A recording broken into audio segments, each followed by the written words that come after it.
Saudi আরবে একজন মানুষ ফ্রি ভিসায় আসার পর তার থাকা খাওয়ার খরচ কত টাকা পড়ে এবং সে যদি 2000 রিয়াল ইনকাম করে কিংবা 1500 রিয়াল ইনকাম করে মাস শেষে সে বাড়িতে কত টাকা পাঠাতে পারবে সেই সম্পর্কে ছোট্ট একটা ভিডিও তৈরি করেছি। আশা করি সম্পূর্ণ ভিডিওটি আপনারা দেখবেন। তো সৌদি আরবে যারা ফ্রি ভিসায় আসে, ফ্রি ভিসায় আসার পর আপনার থাকা খাওয়ার যে খরচটা সেটা হলো থাকার খরচ তার নিজের বহন করতে হবে, খাবারের খরচ নিজের বহন করতে হবে। থাকা খাওয়া দুইটা মিলিয়ে 500 রিয়াল, যেমন আপনার রুম ভাড়া 200 রিয়াল এবং খাবারের বিল হচ্ছে 300 রিয়াল, তাহলে মোট 500 রিয়াল তার খরচ থাকা খাওয়া।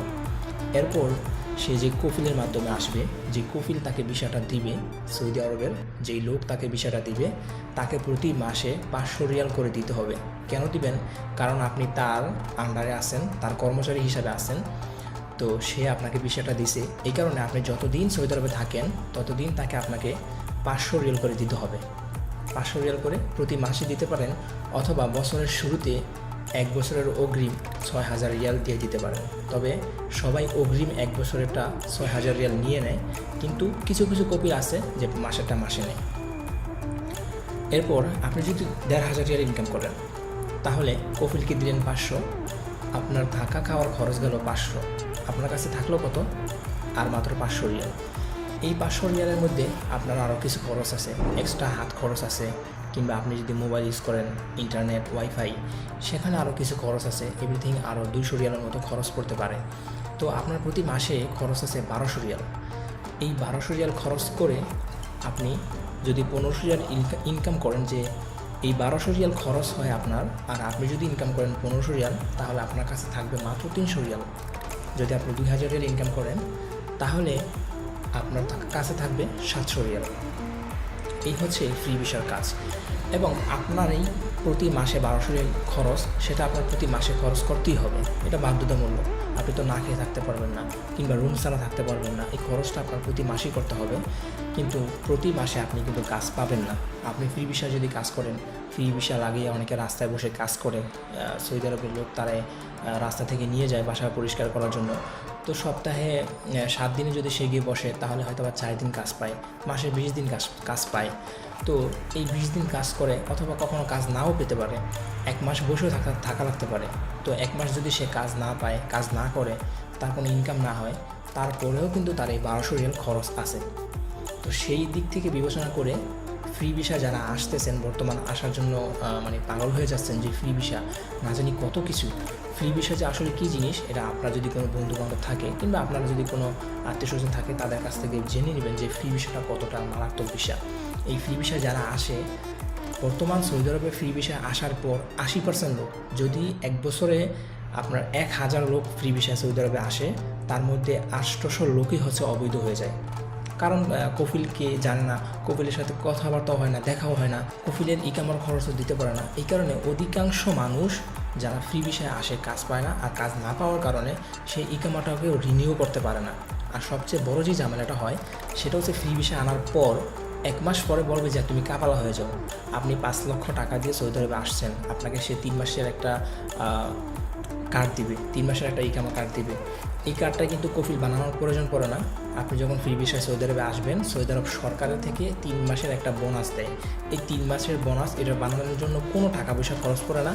আপনাকে বুঝিয়ে দিবে যে এই 3 মাসের একটা ইকামা কার্ড তোমাকে দেওয়া হয়েছে। এটা কিন্তু কফিল বানায় দেয় না, কিংবা যেই দালাল আপনাকে আনবে সেও বানায় দেয় না। এটা সৌদি আরবের সরকারি পক্ষ থেকে ফ্রিতে এই 3 মাসের তাকে পারমিটটা দেওয়া হয়। তো তারা বলবে যে 3 মাসের পারমিট তোমাকে দিয়ে দিছি, এখন তুমি অন্য কোনো এক জায়গায় কাফালা হয়ে যাও। কাফালা হওয়ার জন্য আপনার আরও খরচ পড়বে প্রায় 3.5 থেকে 4 লক্ষ টাকা।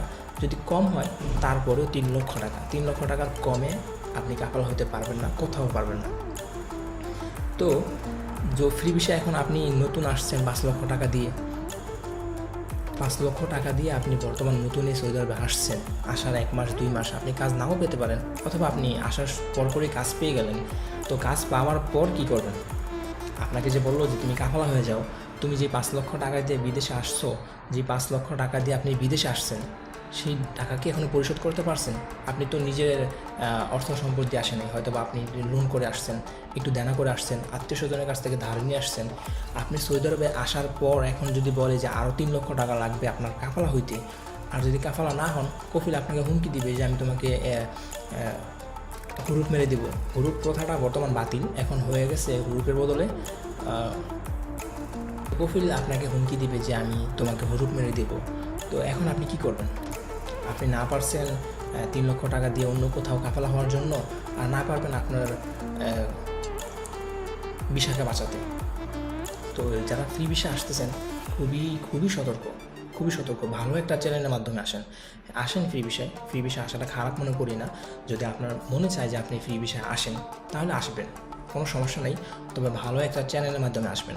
ওই যে দেখবেন যে আমি 10 বার হজ করছি, ফেসবুকে স্ট্যাটাস দিবে আমি 15 বার হজ করছি, সুন্দর মতো আপনার আত্মীয়, আপনার এলাকার মানুষ কিংবা আপনার পাশের গ্রামের মানুষ, সে দেখবেন খুব সুন্দর মদিনা শরীফের ছবি তার ফেসবুকে পোস্ট করতেছে, মক্কা শরীফের সাথে ছবি তুলে সে পোস্ট করতেছে, মাসে 1 বার 2 বার হজ করতেছে।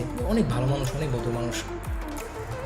তো যারা দেখবেন যে ইসলামের নাম বিক্রি করে, যে ইসলামের দোহাই দেয় যে আমি 7 বার হজ করছি, আমি কি তোমাকে খারাপ ভিসা দেবো, আমি 10 বার হজ করছি, আমি কি তোমাকে খারাপ ভিসা দেবো, আমি 20 বার হজ করছি, আমি কি তোমাকে খারাপ ভিসা দেবো, আমি অনেকবার উমরা করছি, যারা এই সমস্ত কথাগুলো বলবে, ইসলামের দোহাই দিবে, আপনি তখনই বুঝে নেবেন যে এই হচ্ছে 1 নাম্বার বাটপার, 1 নাম্বার দালাল।